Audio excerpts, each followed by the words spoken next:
Okay. It's going to stabilize the hologram, and actually Microsoft did an amazing job. This is where they really set them apart. And then also another advantage is capture hand gestures. So, and finally, on the third, it helps, okay, if you don't have to carry around an HDMI cable in a desktop or laptop. Okay, so you can work any area, and the HoloLens is just keep scanning the area. You're going to keep the HoloLens, the hologram stable. It is a self-contained computer, and Microsoft has developed specific chips, okay, for 3D display. But this is not a high-end laptop. This is not a high-end desktop. So once again, gamers are complaining. But it has plenty of power to display 3D objects and make them move around. Maybe not 3D videos and so on, but still it depends. Okay, now we talked about augmented reality. We talked about Microsoft Hololens. Now, why do you want to use reality? And basically, right now, this is a little bit a nail looking for hammer. But you can see, okay, already online, a couple of applications.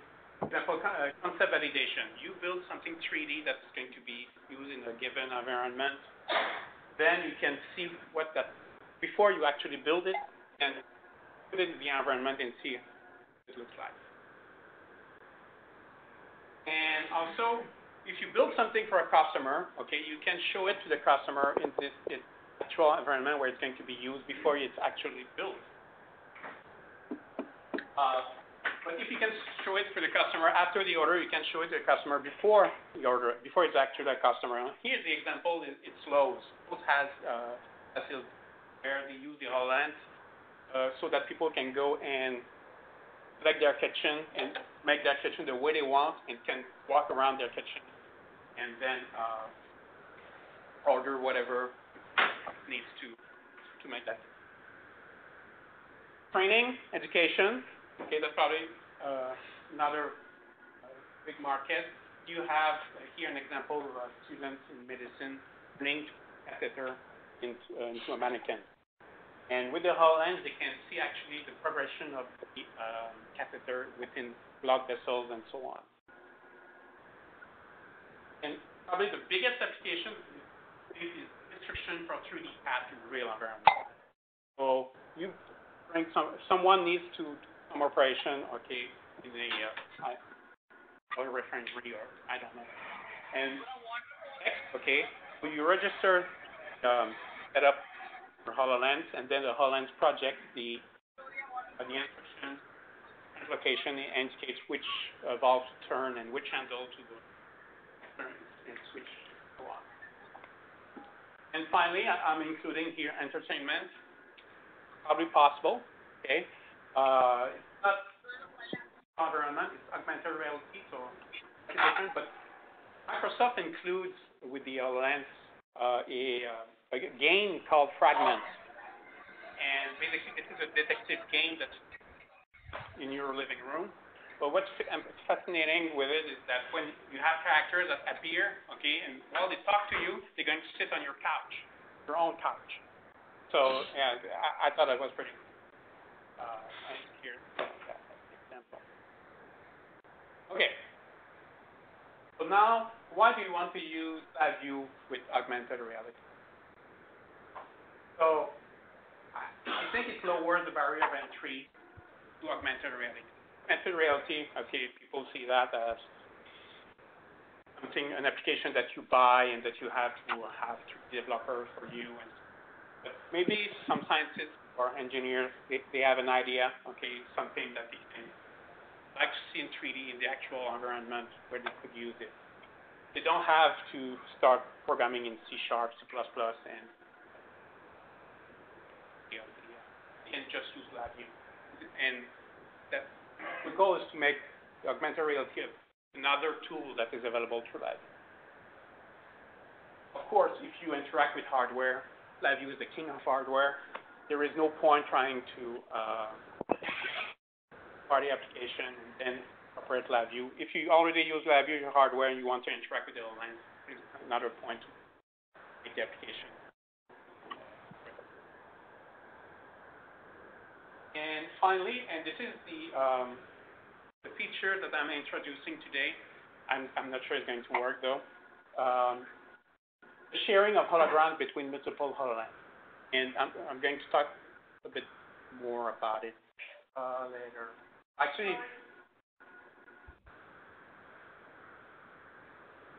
I'm sorry? Oh, okay, yeah, something happened. I'm trying to mute the other people. On the line, and then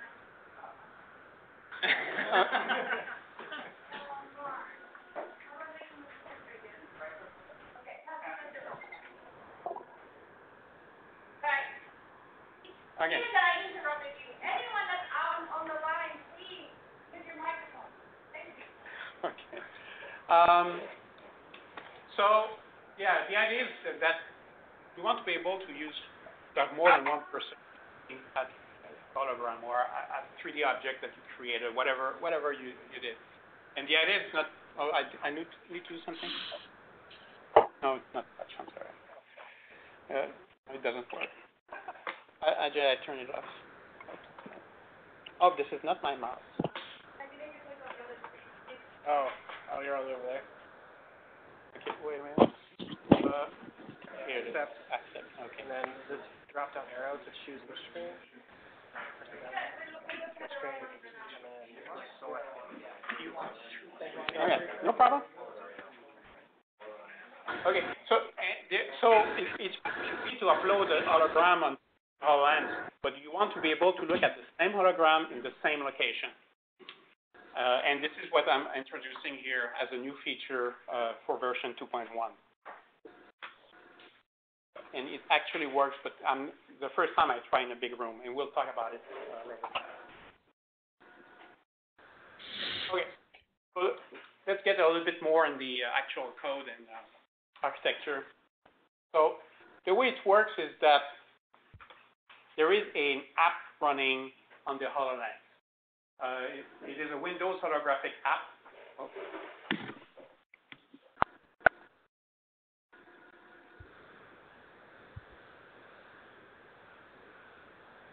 Thank you. So the app is running on the HoloLens, and it communicates with the LabVIEW servers through TCP.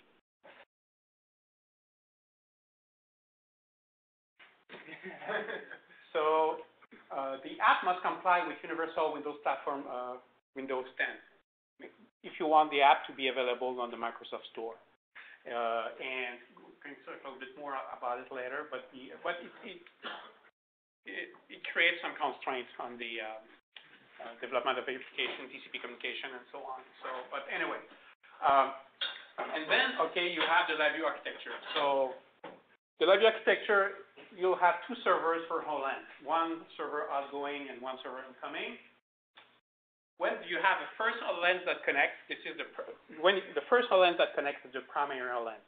It is going to manage the communication. And then you can have an infinite number of secondary HoloLens. Those are,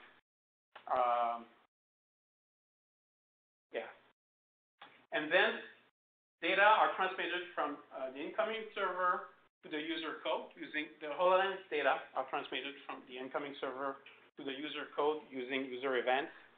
And the commands are sent from the user code to the outgoing servers through queues. And everything is done with design.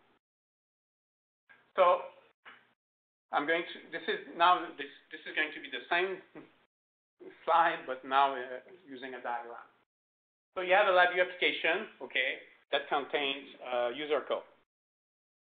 And then you have a Power 3D app running on the primary HoloLens. It doesn't matter which one starts first. The app and the LabVIEW application try to establish a TCP communication. When this TCP communication is established, launches an input server and an output server. And then the data that is from the HoloLens is sent to the input server and is sent to the user code through events. And then when the user wants to send some command, okay, to control the HoloLens, it is done through a command that is sent through queues and then from the output server to the primary HoloLens. Then once you have the primary HoloLens that is connected, you can have secondary HoloLens. And they follow the same pattern. We try to establish a communication. When the communication is established, it launches a secondary servers, input and output, and it uses events and commands the same way, okay, to communicate with the user code. And then you can have an infinite number of HoloLens that can. Actually, I tested 5. Only 2 HoloLens with 3 emulators. I only have 2 HoloLens, but it works. So even though it's not exactly the same thing, I can guarantee 2 HoloLens work. Then any secondary HoloLens can disconnect, and it doesn't affect anything. But if the primary HoloLens disconnects, it terminates the communication. So the Arrow 3D, the app running on the HoloLens is the Arrow 3D app, which is not available on the Microsoft Store. And when you are in the HoloLens, you can download it directly. Obviously, you need an internet access. So here, this app is only for the it's Windows holographic. So I took this shot from the Microsoft Store on my desktop. So this app does not work on your device because it doesn't work on a regular Windows machine. So the idea of the app is that it has a minimum capabilities built in. The goal of the app is only to receive data, okay, from the LabVIEW server and then send information to the LabVIEW server about the HoloLens, and that's it, okay, as much as possible. So that everything is built within LabVIEW as much as possible. So when you use a UWP, okay, approach or the platform, the goal of Microsoft is that you can, with minimum modification, you can have your app running on different devices. And I'm mentioning that here is because right now it is been developed for the HoloLens, but Microsoft has just released lower cost virtual / mixed reality headsets.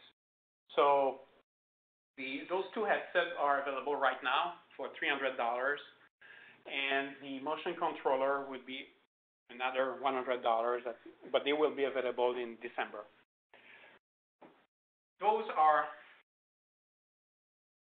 They have some of the capabilities of HoloLens, but obviously not all. They are not see-through, and they have some scanning capabilities, but not as much as the HoloLens, and they cannot capture hand gestures, but that's why they include the controllers. And the concept is different. Basically, Microsoft would like you to use Windows 10 with those kind of headsets, okay?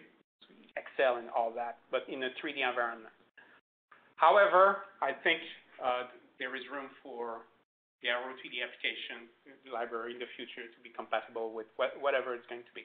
It's not clear exactly what Microsoft intends to do with that yet. So, yeah, in the future, there should be some level of compatibility with the Arrow 3D library. So let's look at actual LabVIEW code. So what the user needs to do to interact with the HoloLens. So first, he needs to open the connection. So this is a single VI here, and it starts the, I call it the server launcher.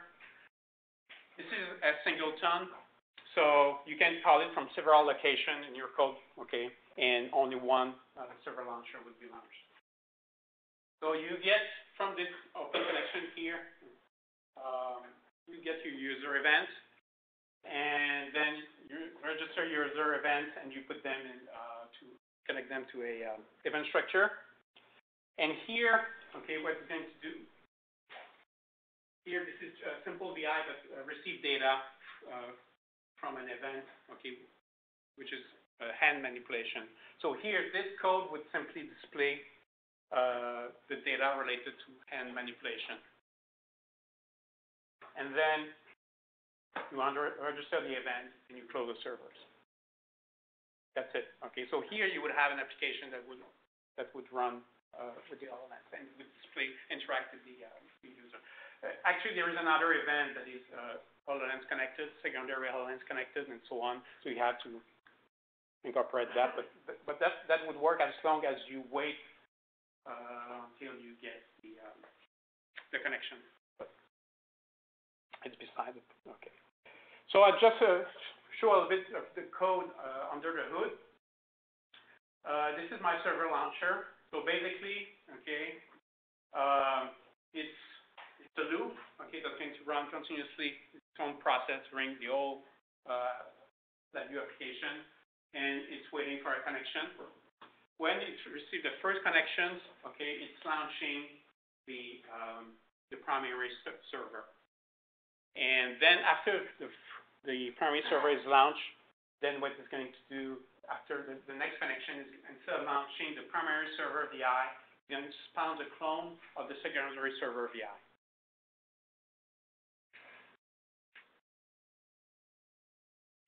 And then you have to send commands. And once again, trying to make it simple, the Auro3D library includes tools to create objects. Here is creating a cylinder. And the idea is to create objects that can be used in both the HoloLens and the 3D picture controls in LabVIEW.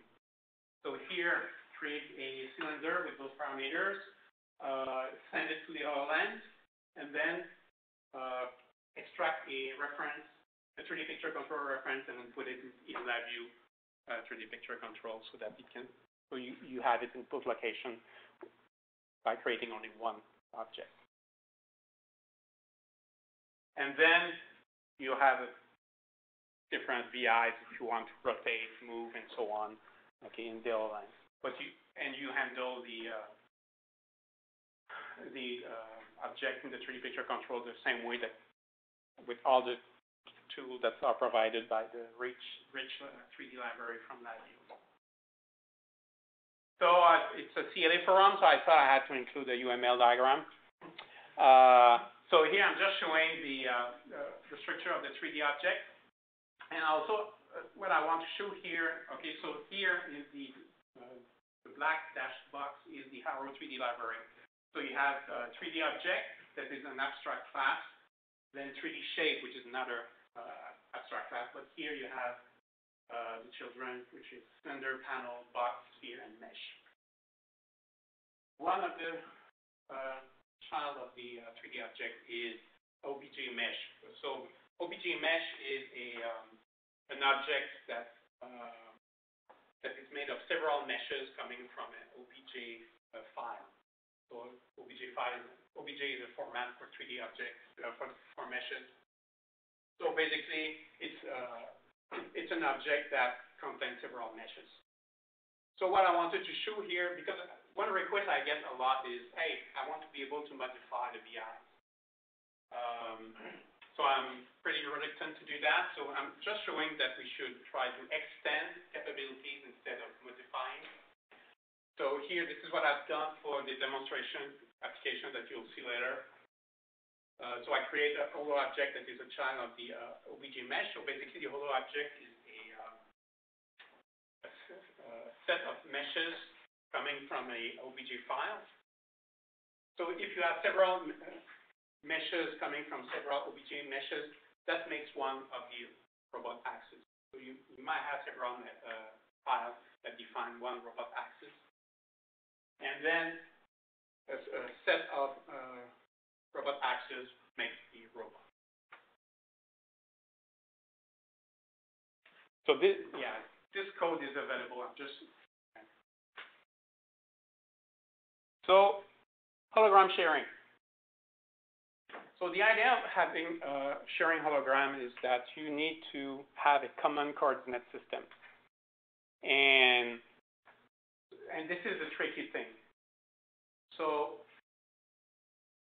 first, the primary HoloLens needs to create an anchor. And then this anchor is sent to the LabVIEW application. So an anchor is a point in space that is not defined by the coordinate system, but is defined by the features of the room. So I can define, okay, a point here.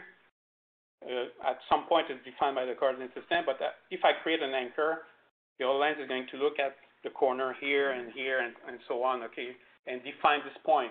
And then later, this point can move in the coordinate system, but it should remain stable relative to the feature of the room. So that's what an anchor is. One problem with the anchor is that they're big, okay? 10 megabytes is a minimum, and they can be hundreds of megabytes. So exactly what's in there, it's probably contains a lot of information about the room. The meshes you saw earlier. But once you know, that's fine. You can deal with it. It's not a problem. The biggest problem, and this is the problem I have, is that the secondary HoloLens must recognize. All the HoloLens must recognize the spaces as the same. So if you do not scan properly the room, and this is difficult for a big room to scan the full room, then the HoloLens do not recognize that they are in the same space, and then the anchor does not transfer from one HoloLens to the other. And actually, I would say this is a lack in the SDK from Microsoft. You have no feedback, okay, that it didn't work. So the anchors are big, but also, and one thing you can do, so here I have example of the code. The anchors are big, so I'm using a DVR. So I'm receiving the anchor from the HoloLens, okay, and then I extract the information, and then I send it to the other. That's what this code is. So here examples of the spaces, and here it works. But it's a pretty small room. Okay? It's pretty easy. You scan everything, and you're fine. So the spaces are environments that are mapped by the HoloLens OS. So when you're in the operating system, it's scanning. So you have to be careful what you do, because if you walk out and back in, it has scanned all the space up to the bathroom if you go to the bathroom with the HoloLens, and then it might not match the other one. Okay, they are associated with the Wi-Fi connections. So when it sees a Wi-Fi connection,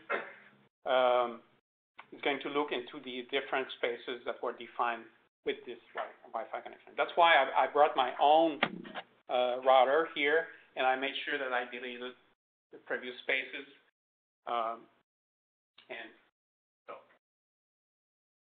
And once again, to share a common coordinate system, the HoloLens must have spaces that are recognized as similar. Yes?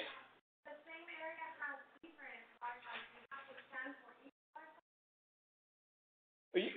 With the HoloLens, you can connect only to one Wi-Fi. Yeah, but like, for example, sometimes it's like my phone goes from connecting to Wi-Fi 1 to Wi-Fi. One is still works, and you would have to kind of. Okay, what I suspect would happen is when you switch the Wi-Fi, it would restart the scan. So I don't know. The answer is I don't know. I guess. The answer is what you're doing. Force it to have your yes. router, and you control as much as possible. And people have complained online that basically you have to have a Wi-Fi connection if you want to use spaces and so on. So. Okay. Then, summary. So virtual reality and especially augmented reality can be useful for the scientific and engineering community. LabVIEW can help with augmented reality and virtual reality. first, if you make it easy enough, okay, it lowers the barrier of entry. So people will start thinking, okay, maybe I can have a look at what looks that thingy that I'm building using the HoloLens first, or great marketing tool. So for hardware interaction, and also for ease of sharing among multiple HoloLens. And this is something I've seen online is that actually one difference is here you have to, when you use the LabVIEW and the Arrow 3D library with the HoloLens, you need a server. You need a computer running LabVIEW. But actually, if you want to share using a common coordinate system among different HoloLens using SDK from Microsoft only, you need a server as well. So basically, once you're in the same position now, if you use LabVIEW, okay, if you want to share among multiple HoloLens, there is no benefit to go to. There might be some benefit, but anyway. But it's not like the presence of a server is a killer here, because you would need a server no matter what if you want to share. So there will be the future, probably pretty soon, opportunity for larger audiences. The HoloLens is pretty expensive. It's not a tool for home use. However, the new lower cost mixed reality headset, okay, they are more in the range of what people would buy for home, and they should be compatible with the Arrow 3D library in some way. I don't know exactly how it would work. Finally, I created a group called 3D Vision, a virtual group in NI's website, where I keep updates about the Arrow 3D library and the example code. The code today of the demo I'm going to show, it will be available at the 3D Vision virtual group on NI website. And that's it. Time for the demo. And I don't know how bad it's going to be. So now, because I have a problem with the Wi-Fi connection, that doesn't work when I connect to the... Are you going to start with the demos based on the example that shipped with the toolkit? Because I think those are probably be a great place to start. Are you going straight to 2 HoloLenses, or are you going to start with 1, is what I'm asking? Actually, you have to start with 1. Right. And it's 1 application. And I still don't know how I'm going to do that, because I'll just try. I'll see if it connects. Okay, so I'm going to stop the application here. Oops.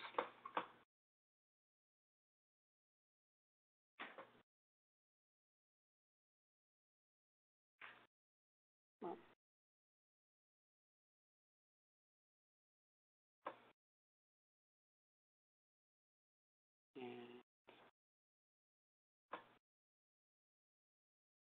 let's see, I'm going to start by putting this one on.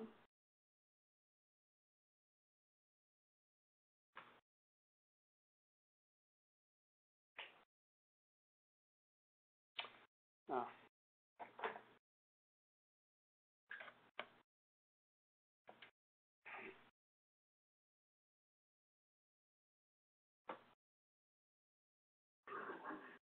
Wi-Fi.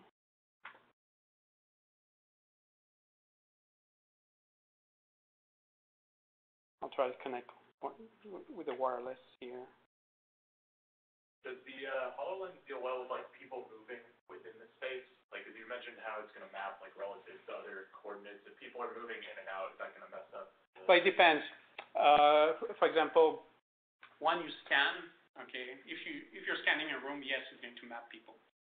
So it can be a problem. But in your application, it doesn't map unless you ask it to map. Okay, so it's not always. It only maps. When it's in the operating system. When you're in the operating system, it's mapping. Okay, and I don't think you can turn it off. Okay. But once you are in your own application, when it's in an application, the application can map or not. Oh, okay.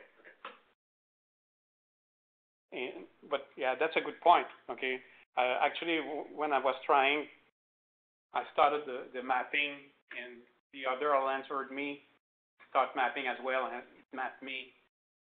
Anyway. Okay, so let's see.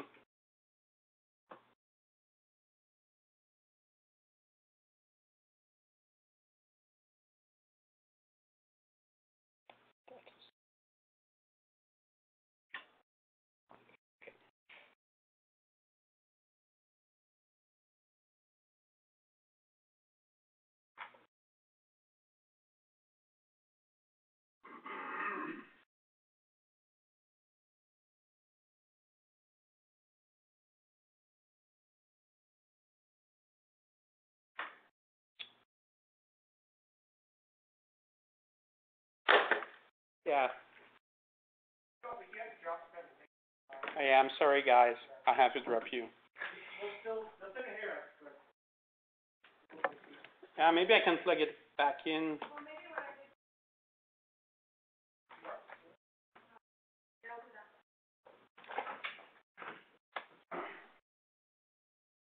Okay, so should be back in business.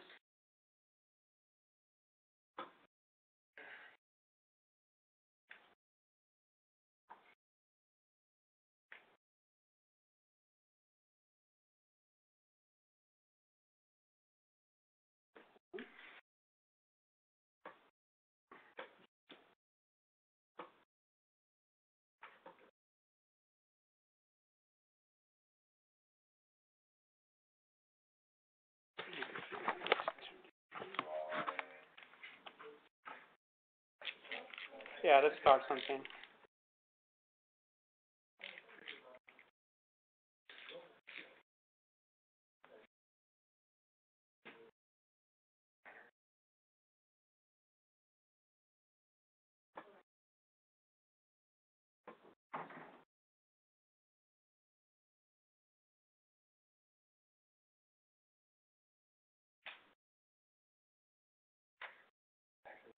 I can do that too. My invisible HoloLens.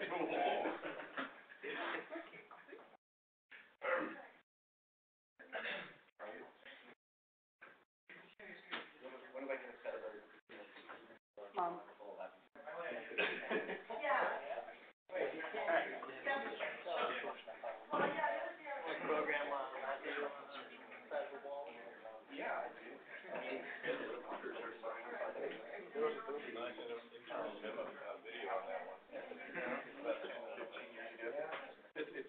Okay. This is my LabVIEW application. One of them was actually hilarious because they, like, the undo button. Do I want to show you or do I want to show the screen? Probably the screen.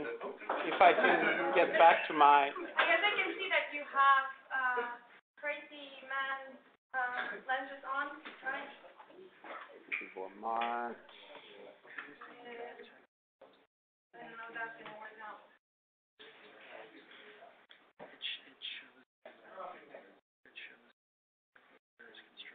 At least I'll show you something to look at.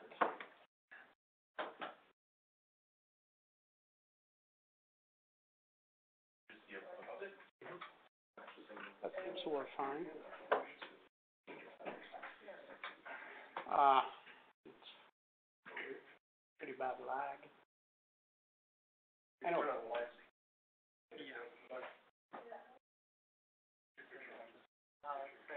Oh, the lag. 2-minute lag.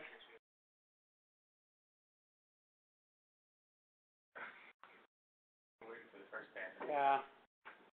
Okay. Everything's going badly, but. So we turn on the lights? Can we turn on the lights? Yes, you can turn on the light. Turn off the lights. I guess we'll. Okay, so I'm just going to go for a quick demonstration. I don't think.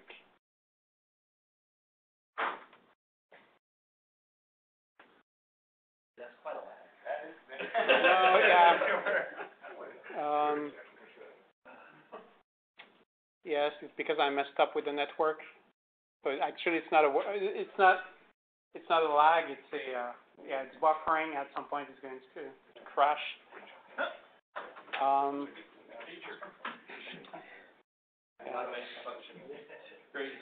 Can't let go of the data. We need it all. Should have been a notifier, not a queue.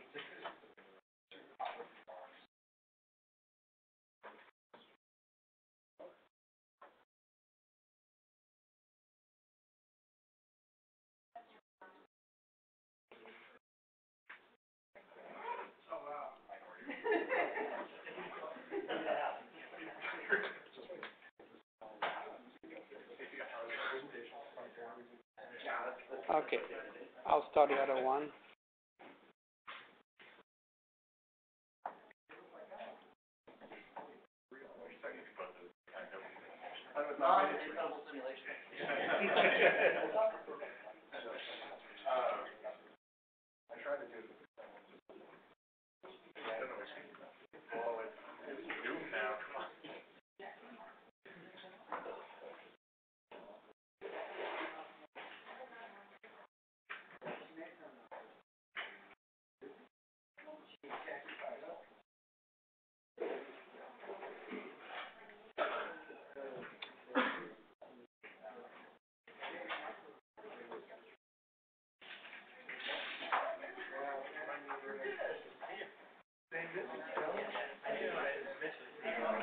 Oh, this one doesn't even work at all.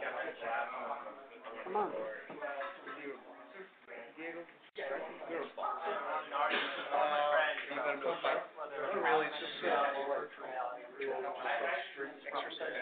So I'll just take 1 minute to reboot my computer.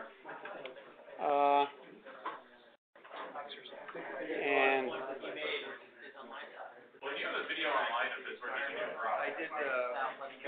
yeah, I'll make a video. But anyway, I guess I have still 15 minutes.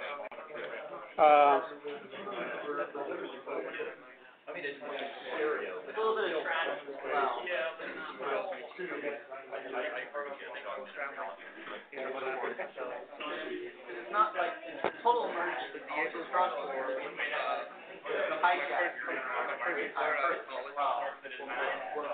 Aaron was my second employer, or Aaron and I met at my second employer.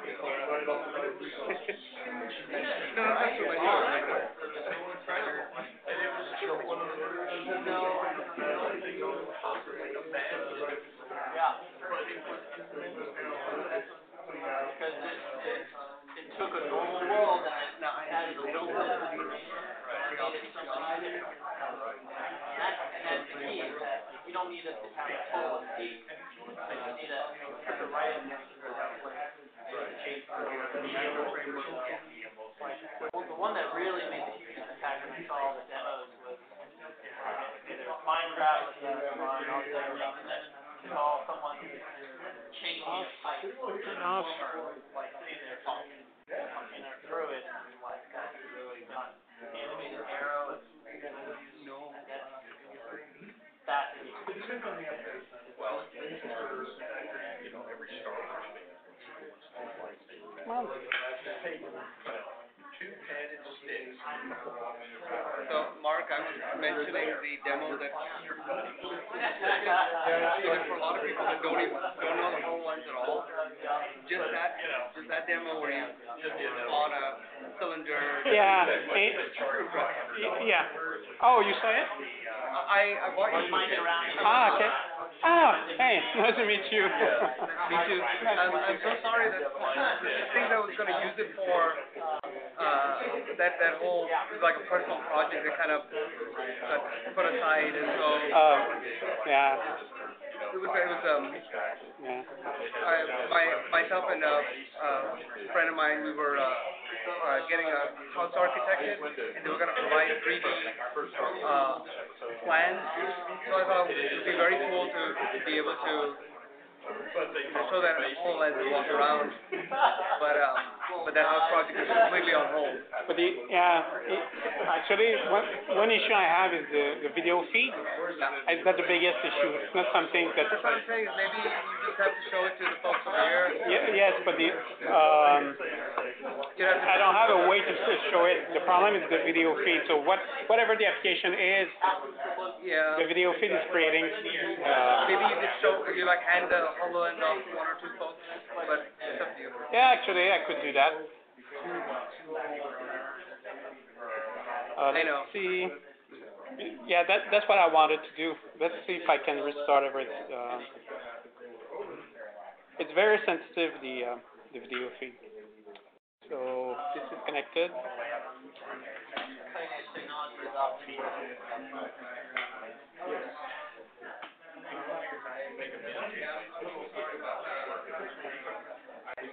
It works every time. I'm trying hard. Well, that's it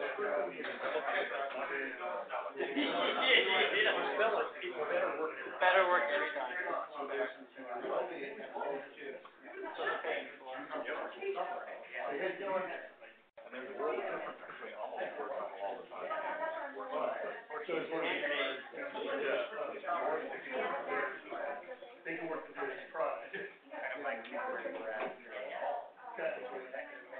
Okay, we're back.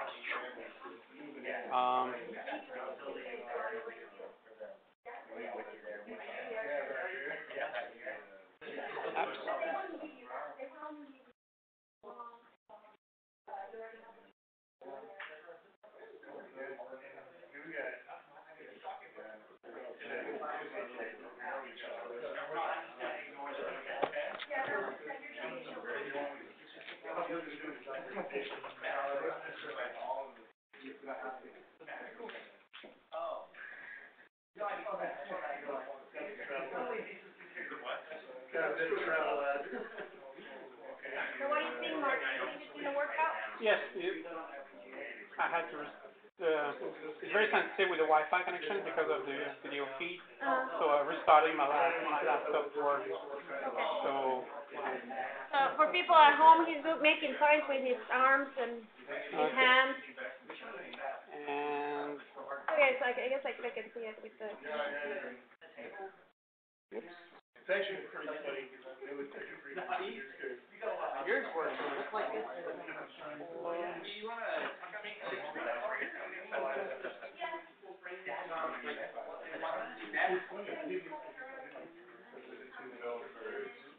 Alright, so Mark gets the thing running.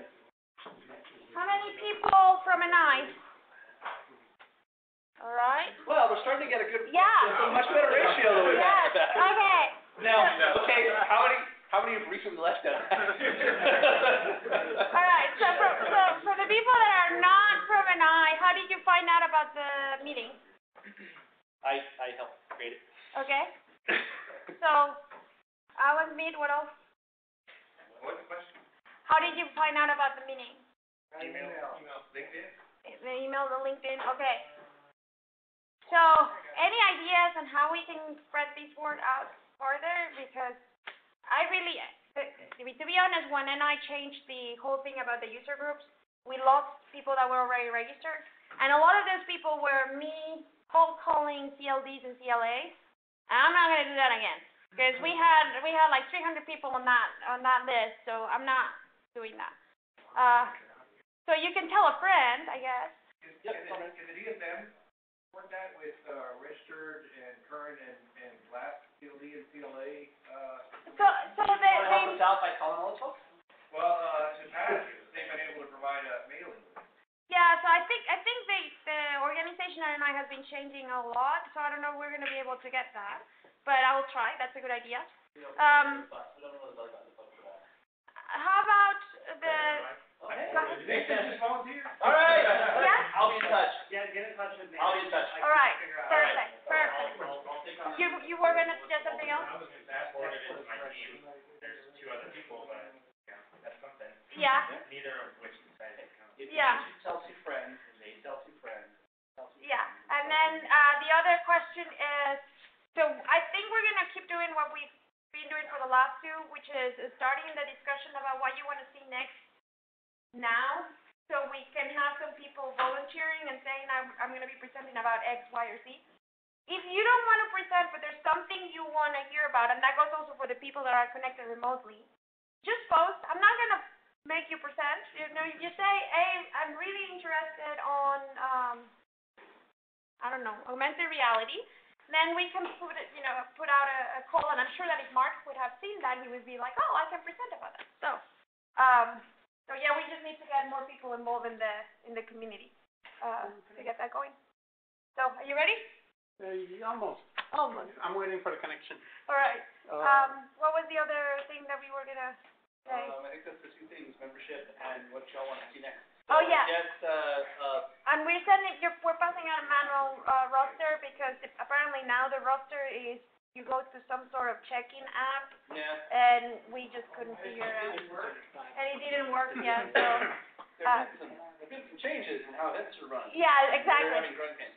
And Marc is gonna raffle, I guess is the word, a license to his toolkit. So I was gonna do it with the roster, but by the time the thing is passed, we can probably do it that way.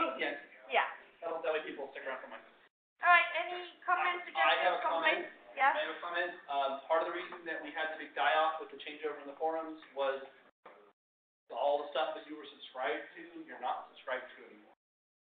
So it's just quietly dropped you. They didn't get a notification or anything, but all the stuff you were looking at before, you were no longer getting. Yes. Okay. If you like what you saw today, if you want to get updates, if you want to get information, go to our forum page. LabVIEW Architects Forum. So if you do ni.com space LAF, you'll find it. Eventually, it's one of the links. And subscribe or follow, I don't remember what the actual term is, but go make sure that you're getting the updates from us. And the presentation, well, we started recording a little late, but the recording will show up in a couple of weeks on the LAF YouTube channel. And then what I found in terms of the subscriptions was if you were previously subscribed, if you change the notification to a specific thing and then change it back to default, you end up being resubscribed. Okay. So you basically have to unsubscribe and subscribe again. Yeah. Pretty much. Yeah. Well, you have to change it to a custom notification, and then you can change it back to the default notification. Okay. So how about Marc? Okay, I'm ready to Yeah, Marc is ready. Okay. Sorry. Okay, so this is my LabVIEW application, okay, and this is a robotic application. So my primary HoloLens is connected, and my secondary HoloLens is connected as well. So I don't have much time left, so anyway, I'm not sure the sharing of the anchors would work, but so I'm just going to get rid of this here for the moment. Oops. Where's the cursor?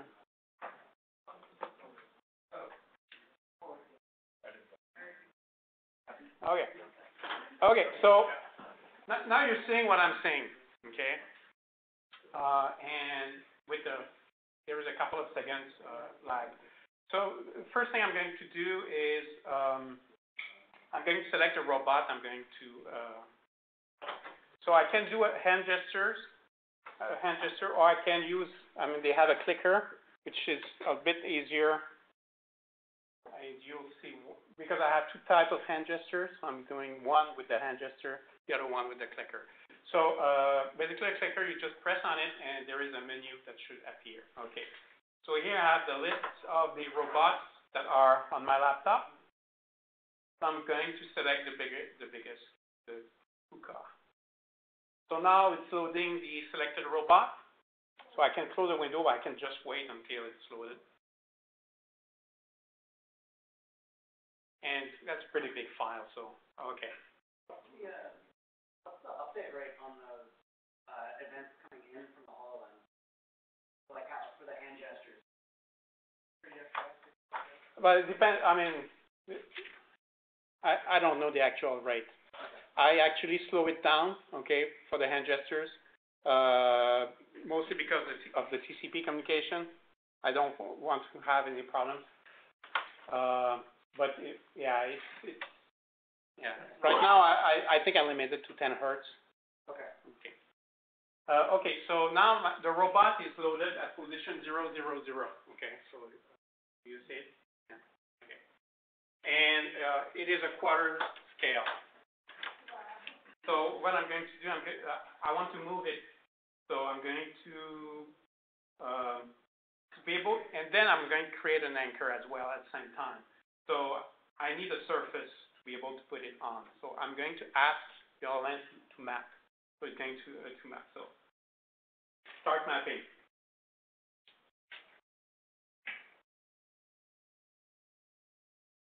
Okay, good enough. Stop mapping. High surface. Okay, so now, okay, I know where the floor is. So I'm going to open my menu again. It is.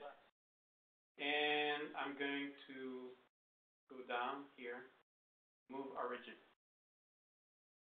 And where I'm going to click next on the surface is going to be my origin, so it's going to move the robot 30 steps. Now the robot is here, and I don't know if we can see it. Yeah, we see it. Yeah, we can see it.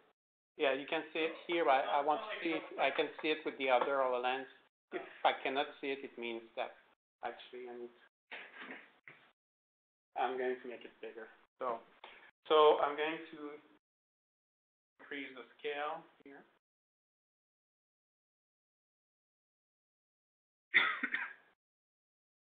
Lock window. Oh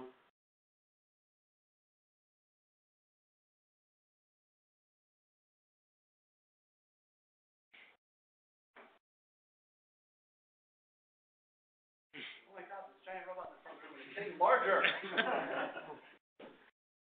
Okay. And actually, it works with the other HoloLens, so I'm good. So I'm sorry, I shouldn't say that. Okay, so now I can swap the HoloLens, and you can see me.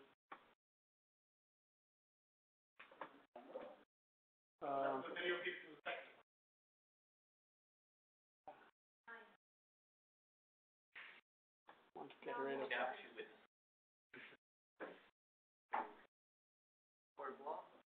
Okay, I'm just going to. A much easier way to go.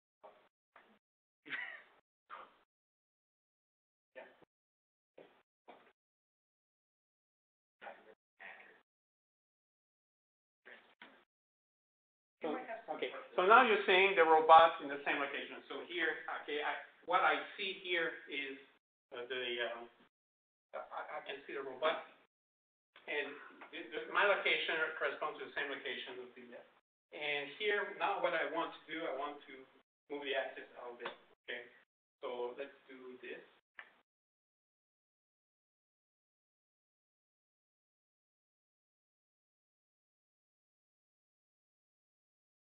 Yeah, come on.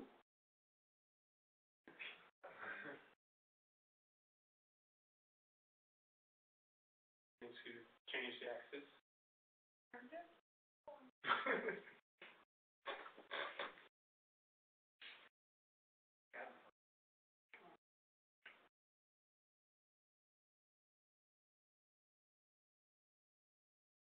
Yeah, the problem is the range of motion of my hand is pretty limited. So if I start out, that's why the clicker is good, but I cannot do hand manipulation with the clicker. So now I'm going to turn it again.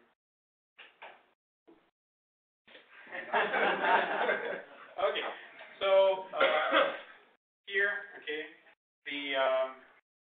so what I want to do now, I created something in LabVIEW. Okay, it is code within LabVIEW. So sometimes when you talk to people, you want to highlight things. So I call it a 3D marker. So I'm going to open my menu, go to 3D markers.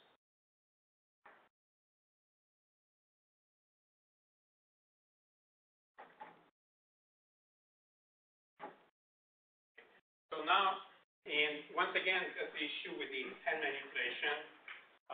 It's not very accurate. Okay. If I'm seeing the range, that's pretty good, but oh yeah, I'm outside. So here, Okay, let's say I want to highlight something in the.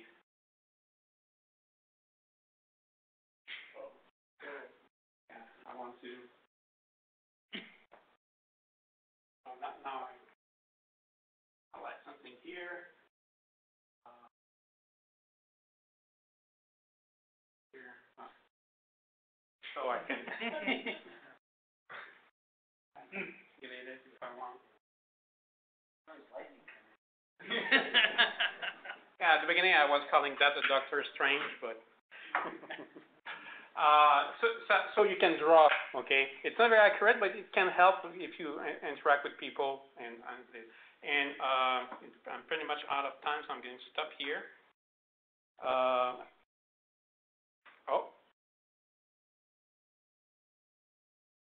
And I'm going just to reset the scale so that you see the robot in the actual range. This is the actual robot, okay?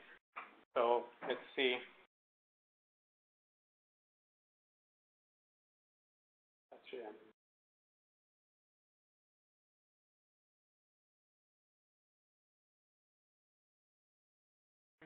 Yeah, I like big robots.